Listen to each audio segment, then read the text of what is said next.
এদিকে জ্যাং ইউয়ানকে দিয়ে ডেলিভারি কাজ সাথে সাথে ঘরের সব কাজও করাচ্ছিল। এত সবের পরও তাদের মন শান্তি হয় না যে তারা তাকে সব সময় বুলিও করত।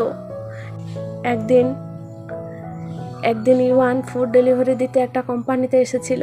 সেখানে রাখা জুয়েলারি ডিজাইন দেখে তারও ডিজাইন করতে ইচ্ছে করে। তাই সে ঘরের সমস্ত কাজ শেষ করে রাতে ডিজাইন করতে বসে পড়ে। এইভাবে 5 বছর কেটে যায়। সে অনেক পরিশ্রম করার ফলে এই ঘরটিকে সে কিনতে পেরেছে। সে আজকে অনেক খুশি ছিল, কিন্তু ঘরে ঢোকার সাথে সাথেই তার মন খারাপ হয়ে যায়, কেননা জ্যাং একটা আলাদা মেয়ের সাথে রোম্যান্স করছিল। এটা দেখে ইউয়ান চেঁচিয়ে ওঠে যে তোমরা কি করছো। জ্যাং উল্টো তাকে চড় মেরে বলে, তুমি আমার সাথে জোর গলায় কথা বলার সাহস করলে কি করে? এক্ষুনি আমার ঘরে থেকে বেরিয়ে যাও। ইউয়ান বলে, 5 বছর পরিশ্রম করে আমি এই ঘরটা কিনেছি, তাই এটা আমার ঘর। তুমি আমাকে এখান থেকে চলে যেতে কিভাবে বলতে পারছো? তখন এই মেয়েটা, যার নাম